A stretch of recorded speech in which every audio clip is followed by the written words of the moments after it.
என் தங்கப்பிள்ளையே, பௌர்ணமி நாளில் உன் இல்லத்தை தேடி ஒருவர் உன் வாசலில் நின்று கொண்டிருக்கின்றார்.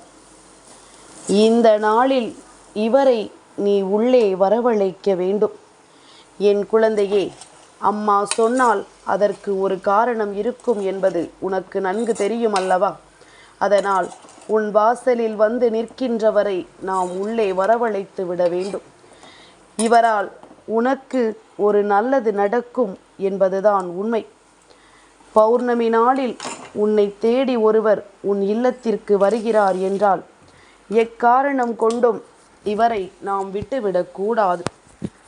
இவர் யாரென்று தெரிந்து கொண்டால் அதன் பிறகு நீ இதை பற்றி ஒரு நொடி பொழுதும் யோசிக்க மாட்டாய், இவரை வரவழைக்க வேண்டுமா வேண்டாமா என்று.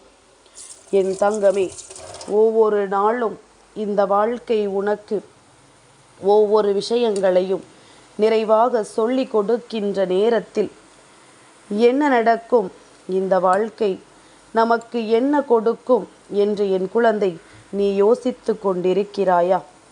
உனக்கான நல்லதொரு மாற்றங்களையும் நல்லதொரு திருப்பங்களையும் நிறைவாக கொடுத்து எப்பொழுதும் உன்னை பெருமகிழ்ச்சி படுத்தி கொண்டிருக்கின்ற இந்த நேரம், என்ன நடந்தாலும் சரி, எந்த விஷயமாக இருந்தாலும் சரி, அது மேலும் மேலும் உன்னை வலிமைப்படுத்தத்தான் வருகிறது என்பதனை நீ மறந்து விடாதே.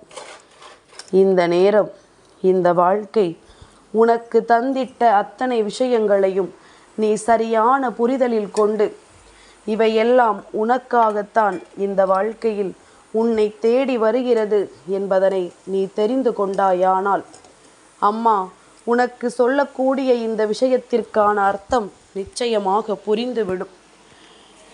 எப்பொழுதுமே நம் இல்லத்தின் வாசலுக்கு எதிரியே வந்தாலும் அவர்களை உள்ளே வரவழைத்து உபசரிக்கக்கூடிய குணம் நமக்கு இருக்கிறதல்லவா?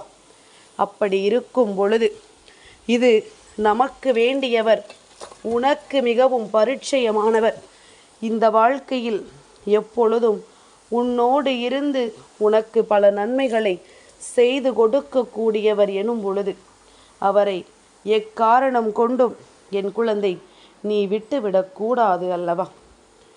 உன்னோடு இருக்கின்ற இவர்களை நாம் எக்காரணத்தை கொண்டும் இந்த வாழ்க்கையில் தவிர்த்து விடக்கூடாது.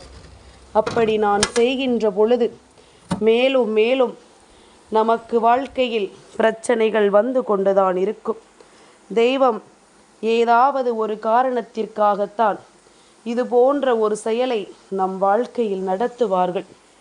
அப்படி இருக்கும் பொழுது நாம் அந்த நேரத்தையும் தவற விட்டு விட்டோமானால் அதன் பிறகு நமக்கு எவ்வளவுதான் நல்லது நடந்தாலுமே அது என்னவென்று நமக்கு புரியாமல் போய்விடும்.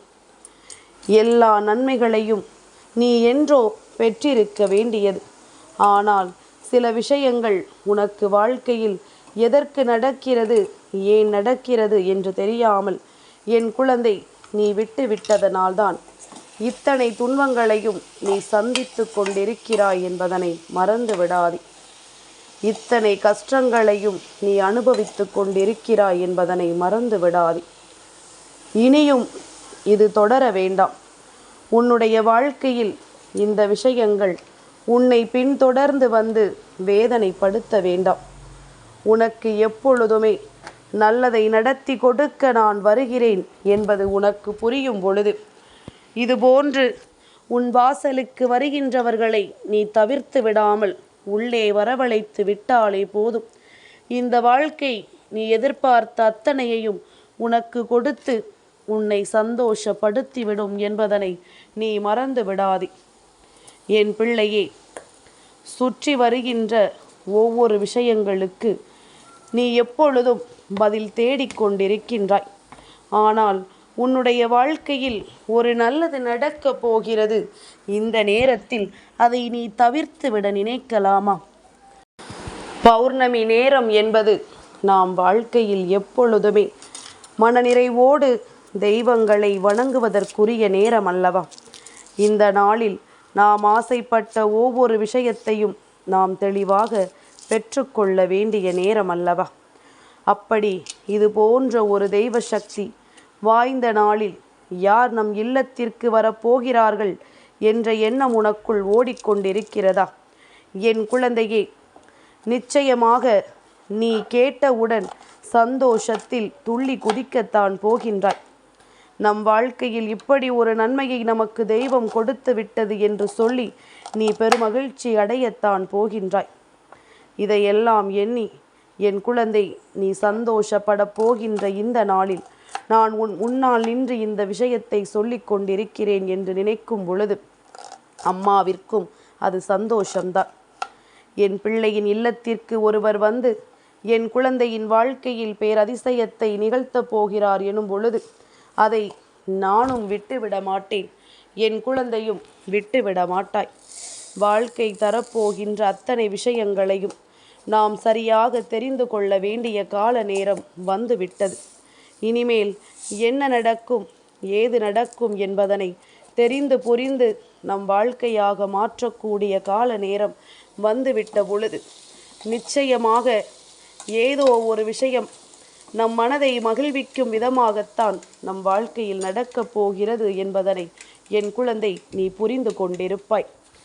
இத்தனை காலமும் நாம் கடந்து வந்த பல நன்மைகளை இனிமேல் இவரின் மூலமாக பெற்றுக்கொள்வதோடு மட்டுமல்லாமல் ஒரு நொடி பொழுதும் இவர்களை நாம் தவிர்த்து விடக்கூடாது என்பதில் மட்டும் உன் கவனம் நிறைவாக இருக்கட்டும். என் பிள்ளையே, இத்தனை காலம் நீ சந்தித்தது எல்லாம் போதும். இனிமேல் நடப்பது அத்தனையும் உன்னை நல்வழிப்படுத்தும் என்பதனை நீ புரிந்து கொள். உனக்காக எத்தனையோ விஷயங்களில் உன் அம்மா முன்னின்று உதவிகளை செய்திருக்கின்றேன். என்னையும் தாண்டி ஒருவர் உனக்கு ஒரு உதவியை தரப்போகிறார் என்று நானே சொல்கிறேன் என்றால் அதை நீ பெறாமல் சென்று கூடாது. இந்த நேரம் அம்மா சொல்கின்ற இந்த நாளை நீ குறித்து வைத்துக்கொள். நிச்சயமாக நீ யோசிப்பாய், அம்மா சொன்னது போல நம் வாழ்க்கையில் இப்படி ஒரு விஷயம் நடந்திருக்கிறதே என்று சொல்லி.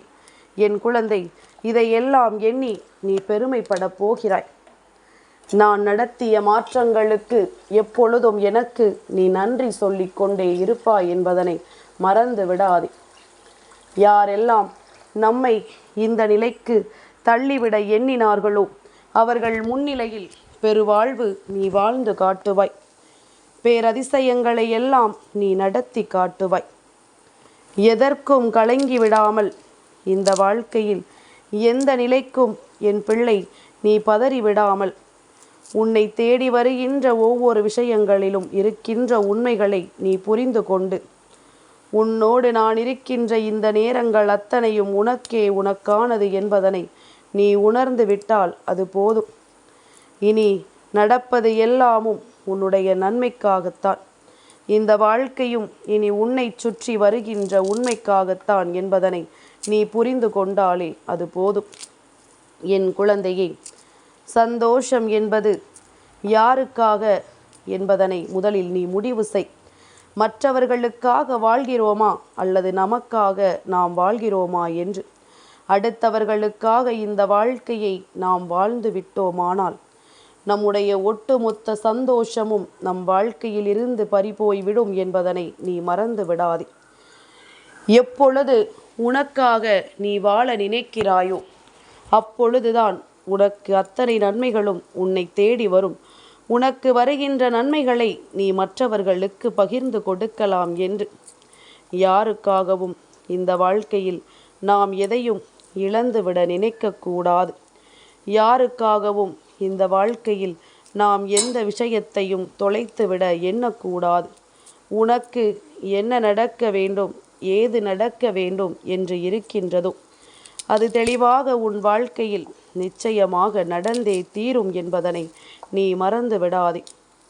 உன்னை சுற்றி வருகின்ற ஒவ்வொரு விஷயங்களும் இந்த வாழ்க்கையில் உனக்கு பேரதிசயத்தை நடத்தும் பொழுது இவையெல்லாம் என்னவென்று நீ புரிந்து கொள்ளக்கூடிய ஒரு மனப்பக்குவத்திற்கு நிச்சயமாக நீ வந்து விடுவாய் அல்லவா? என் குழந்தையே, பௌர்ணமி நாளில் உன் இல்லத்தின் வாசலில் உன் குலதெய்வமானது நின்று கொண்டிருக்கின்றது. அதனால் என் பிள்ளையே, உன் குல தெய்வத்தை உள்ளே வரவழைக்க வேண்டிய கடமையும் உனக்கு இருக்கின்றது. இந்த நேரம் இது போன்ற ஒரு செய்தி உன் வாழ்க்கையில் உன்னை வந்து சேரும் பொழுது நீ எதை விட்டாலும் சரி உன் குல தெய்வத்தை விட்டு விடுவாயா?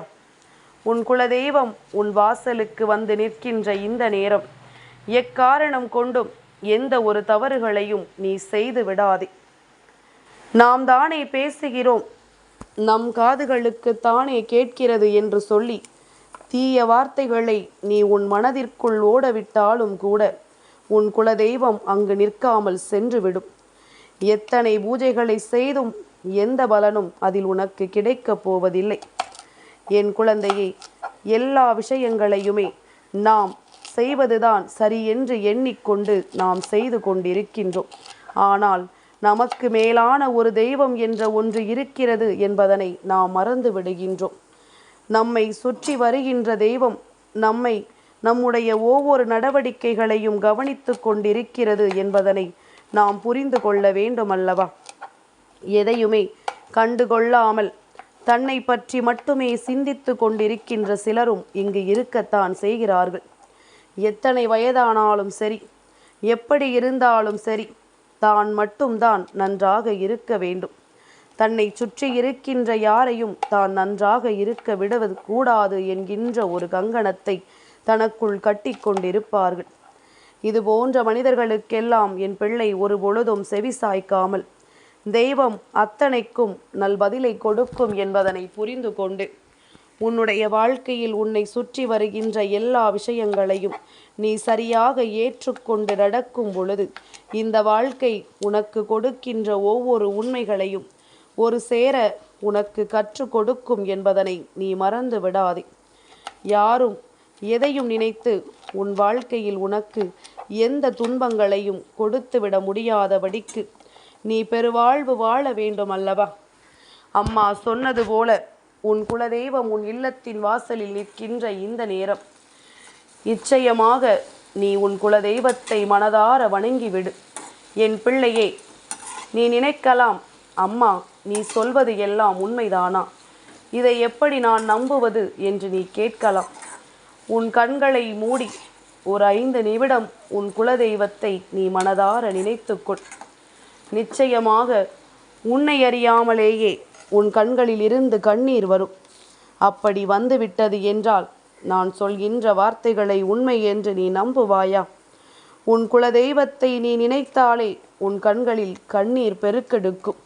அந்த அளவிற்கு உனக்கும் உன் குலதெய்வத்திற்குமான இடையில் இருக்கின்ற பிணைப்பு இருக்கிறது என்பதனை நீ மறந்து விடாதே. எல்லாவற்றையும் சர்வசாதாரணமாக எடுத்து கொள்ள முடியாது. எல்லா விஷயங்களையும் அத்தனை சுலபமாக நாம் தள்ளிவிட்டு சென்று விட முடியாது.